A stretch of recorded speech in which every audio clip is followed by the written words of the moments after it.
اعوذ باللہ من الشیطان الرجیم بسم اللہ الرحمن الرحیم۔ جب میرا بندہ کسی محفل میں میرا ذکر کرتا ہے میں اس سے کہیں بہتر محفل میں اس کا ذکر کرتا ہوں۔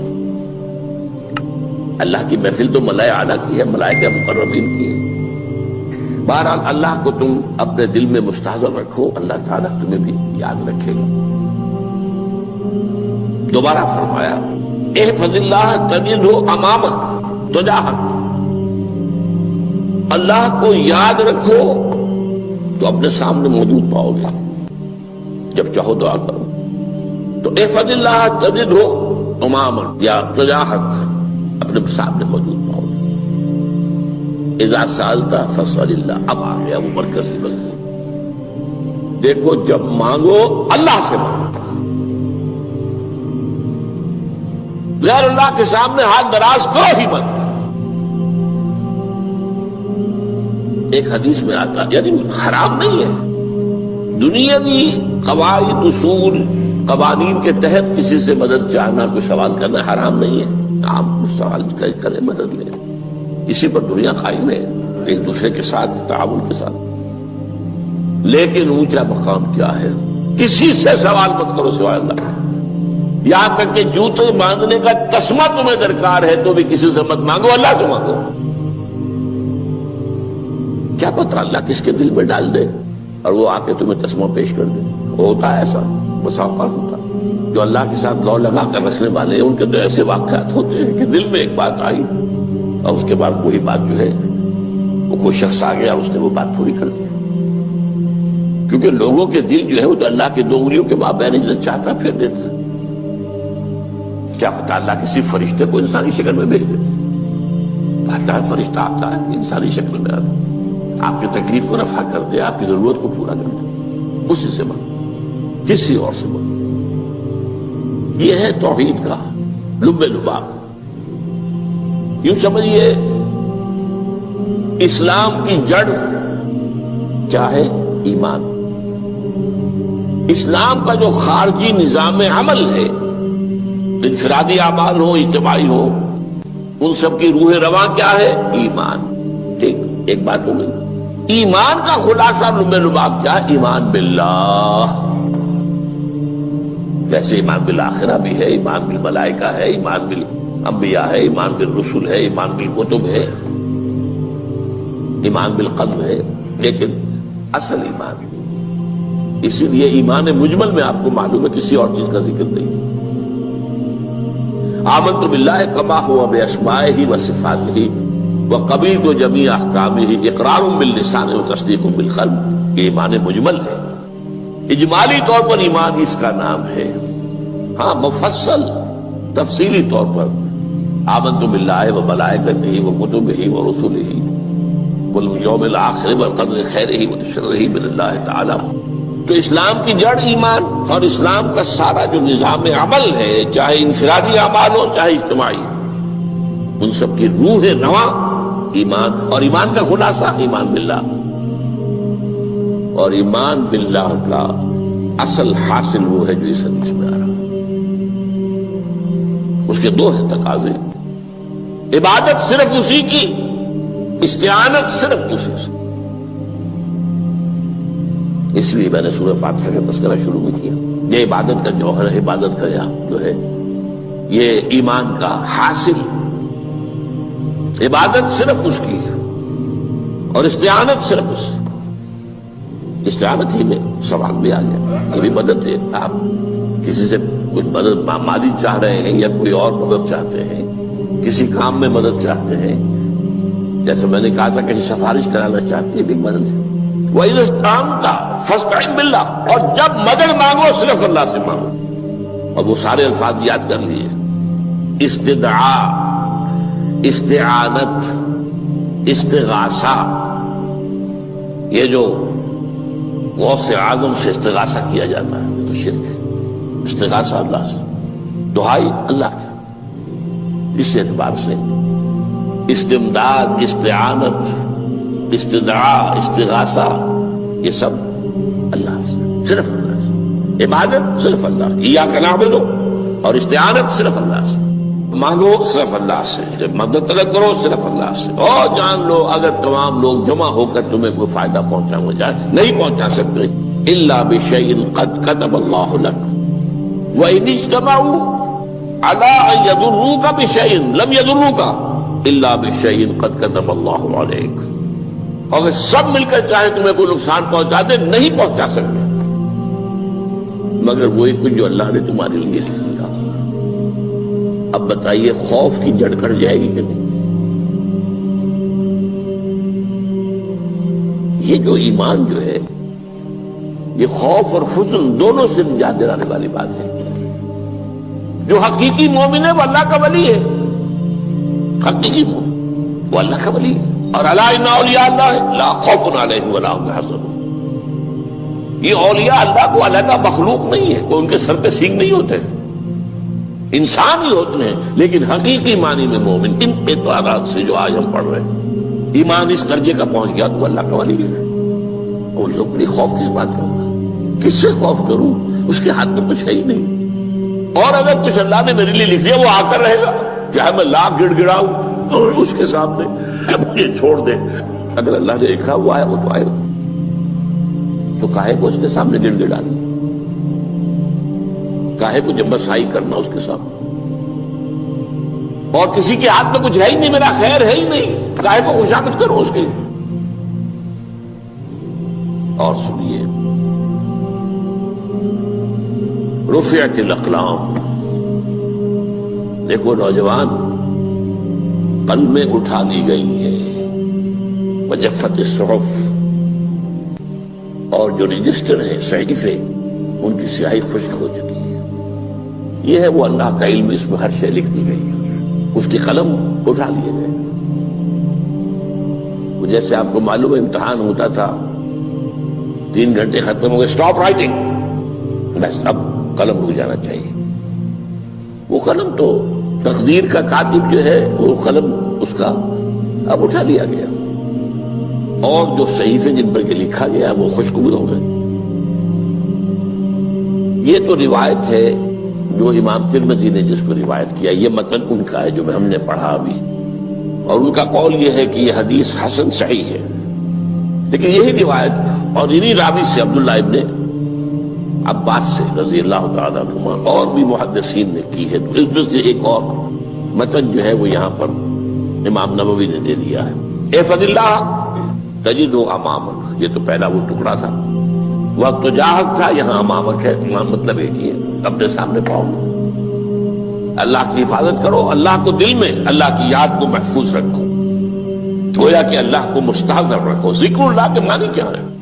استحضار اللہ فی القلب، یہ ذکر اللہ ہے۔ جنہیں ہم ذکر سمجھ بیٹھے ہیں وہ ذکر کے ذریعے اقیم الصلاۃ لذکری، نماز قائم کرو میری یاد کے لیے، نماز ذریعہ ہے یاد کا۔ یہ علیحدہ بات ہے کہ آپ نے 17 رکعتیں بھی پڑھ لی ہو عشاء کی اور یاد آپ کو آئی ہی نہیں کوئی، آپ تو ایک میکینیکل انداز میں جو ہے وہ اٹھک بیٹھک کر رہے ہیں اور آپ کی زبان سے کچھ بھی نکل رہا ہے، تو اس کا آپ کے شعور سے، دل کی گہرائی سے کوئی رابطہ ہے ہی نہیں، وہ ذکر تو نہیں ہوا۔ ہاں نماز فرض تھی وہ ادا ہو گئی، آپ کی ایک فرض ادا ہو گئی۔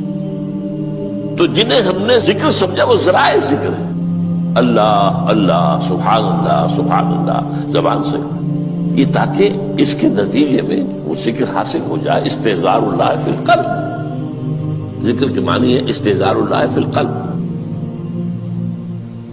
تعرف الی اللہ فی الرخاء، اور دیکھو کشادگی کے وقت میں تم اللہ کو یاد رکھو، اللہ کی طرف رجوع کیے رہو، بھول نہ جاؤ۔ وہ نہ ہو جو کبھی کہا تھا، بہادر شاہ ظفر کے اشعار میں سے بہت زور کا شعر ہے، ظفر آدمی اس کو نہ جانیے چاہے کتنا ہی ہو فام و زکا، جسے عیش میں یاد خدا نہ رہی، جسے تیش میں خوف خدا نہ رہا۔ وہ ہے کشادگی کی حالت میں، جبکہ تمہارے لیے کشادگی ہے، اللہ کی طرف رجوع کیے رکھو۔ یعرف کا فی الشدہ، تو اللہ اپنی توجہ تم پر رکھے گا شدت کے وقت میں، جب تمہیں کوئی تکلیف ہے اس تکلیف کو تم پر آسان کر دے گا۔ تکلیف تو آنی ہے، لکھی ہوئی ہے، وہ تو آئے گی، لیکن یہ کہ اللہ تعالیٰ اس کی شدت کو، ایک ہی چیز ہے جس کو ایک انسان بہت شدت کے ساتھ محسوس کر رہا ہے، دوسرا آدمی اتنا نہیں محسوس کر رہا ہے، احساس کا معاملہ ہوگا نا۔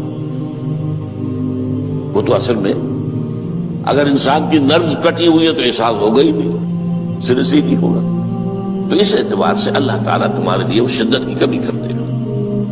وَاعْلَمْ أَنَّمَا أَخْطَأَكَ لَمْ يَكُنْ لِيُصِيبَكَ، اور جان لو جو چیز تم سے چھوٹ گئی ہے، رہ گئی ہے، وہ ہرگز تمہیں ملنے والی نہیں تھی۔ اب آپ نے کسی ملازمت کے لیے درخواست دی ہے، درخواستیں مانگی گئی ہیں، اپنی سی محنت کر لی، نہیں ملی ملازمت، اب آپ بیٹھے ہوئے افسوس میں، رنج میں، غم میں، فلاں نے یہ کر دیا، فلاں نے یہ کر دیا، وہ فلاں جو ہے بڑی تکڑی سفارش لے آیا تھا، فلاں نے رشوت دے دی۔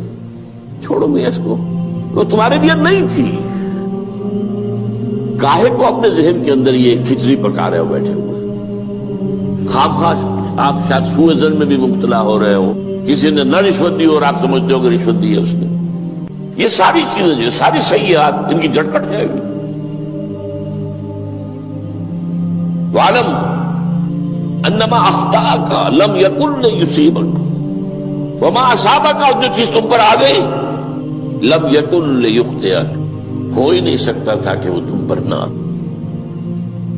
یہ کر لیتا تو ہو جاتا، شاید یہ کر لیتا، میں نے ٹیکا پہلے لگوا دیا ہوتا تو یہ بات نہ ہوتی۔ بھائی وہ جو ہونا تھا وہ ہونا تھا۔ اب یہ وہ چیز ہے جس سے انسان میں کیفیت پیدا ہوتی، تسلیم و رضا۔ ہم بھی تسلیم کی خو ڈالیں گے، بے نیازی تیری عادت ہی صحیح، اے اللہ جو تو نے چاہا مجھے قبول ہے۔ اسی لیے میں نے آپ کو آیتیں سنائی سورہ تغابن کی، ما اصاب من مصیبت الا باذن اللہ، کوئی مصیبت نہیں آتی مگر اللہ کے اذن سے۔ وَمَن یؤمن باللہ یہد قلبہ، جو اللہ پر ایمان رکھتا ہو اللہ اس کے دل کو ہدایت دے دیتا ہے۔ ہدایت کس بات کی؟ تسلیم و رضا۔ سر دوستاں سلامت کہ تو خنجر آزمائی، نہ شبد نصیب دشمن کے شبد ہلاکت تیغت، اے اللہ تیری طرف سے ہے، مجھے قبول ہے، اور بظاہر مجھے تکلیف ہو رہی ہے لیکن یقیناً اس میں میرا کوئی خیر ہے۔ بیدک الخیر، تیرے ہاتھ میں تو خیر ہی خیر ہے، جو بھی تیری طرف سے آئے۔ سر تسلیم خم ہے جو مزاج یاد میں، اور یہ مضمون جو ہے زیادہ بڑے پیمانے پر سورہ حدید میں آیا ہے۔ ما اصاب من مصیبت فی الارض ولا فی انفسکم الا فی کتاب من قبل ان نبرأہا، کوئی مصیبت نہیں آتی نہ تمہاری جانوں میں نہ زمین میں، زمین میں زلزلہ آ جانا، سیلاب آ جانا، کچھ اور زمین کا دھنس جانا، یا یہ ہے کہ تمہاری جانوں میں کوئی بخار ہو گیا، کوئی اور تکلیف ہو گئی، اچانک معلوم ہوا کہ انسان جو کینسر ہے، اور کینسر بھی اب 3rd سٹیج کو پہنچ چکا ہے، لیکن جو بھی آیا ہے وہ اللہ کے علم کی کتاب میں پہلے سے لکھا ہوا ہے۔ فی کتاب من قبل ان نبرأہا، یہ کتاب میں درج ہے اس سے پہلے کہ ہم اسے ظاہر کریں۔ اس کا نتیجہ کیا نکلنا چاہیے؟ لیکن لا تأسوا علی ما فاتکم ولا تفرحوا بما آتاکم، افسوس نہ کیا کرو جو تم سے جاتا رہے، چھوٹ جائے، کوئی عزیز فوت ہو گیا، کوئی موقع ہاتھ سے نکل گیا، ارے بھائی میں چوک گیا، بڑا موقع تھا، اب اس پر افسوس کر رہے ہیں۔ نہیں، جو چیز لیکن لا تأسوا علی ما فاتک ولا تفرحوا بما آتاک، جو اللہ تمہیں دے دے اس پر اتراؤ مت۔ وما اصابک لم یکن لیخطئک واعلم ان النصر مع الصبر، اور جان لو اللہ کی مدد صبر کے ساتھ آتی ہے، جو آئے اس کی طرف سے جھیلو، زبان پر کلمہ شکوہ اور شکایت نہ آئے، اللہ سے شکایت نہ آئے، تسلیم و رضا، جو تیری رضا ہے۔ تیری صحت ہمیں منظور ہے، لیکن اس کو، مولانا محمد علی جوہر ایک مرتبہ جیل میں گئے، ایک بیٹی بیمار ہوئی، فوت ہو گئی، اس کے بعد دوسری مرتبہ پھر جیل میں گئے، دوسری بیٹی کو وہی بیماری ہوئی، جیل میں اطلاع ملی کہ بیٹی کو یہ بیماری ہو گئی ہے، تو خط لکھا اشعار کی شکل میں، کا آخری شعر یہ ہے، تیری صحت ہمیں منظور ہے لیکن اس کو نہیں منظور تو پھر ہم کو بھی منظور۔ ہم تو چاہتے ہیں میں بیٹی کے تجھے شفا ہو جائے، اسے منظور نہیں تو پھر ہمیں بھی بتا۔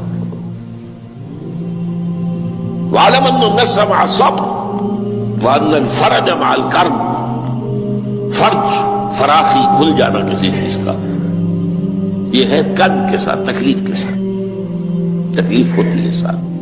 اللہ نے قانون بنایا ہے دنیا کا۔ اب آپ اندازہ کیجئے بچے کی ولادت میں ماں کو کتنی تکلیف اٹھانی پڑتی ہے۔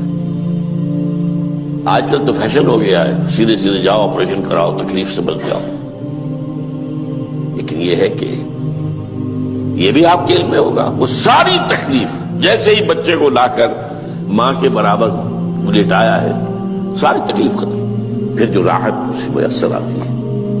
ان الفرج مع الکرب وان مع العسر یسرا، اسی لیے میں نے وہ آیتیں بھی پڑھی تھی، ان مع العسر یسرا ان مع العسر یسرا۔ اس دنیا میں یہ اللہ نے نظام بنایا ہے، سختیاں جھیلنی ہی ہوں گی۔ لقد خلقنا الانسان فی کبد، ہم نے انسان کو پیدا کیا مشقت کے اندر، مشقت تو کرنی پڑے گی۔ کسی کی جسمانی مشقت زیادہ، کسی کی ذہنی مشقت زیادہ، مشقت سے چارہ کسی کو نہیں۔ تو یہ ہے ان مع العسر یسرا ان مع العسر یسرا۔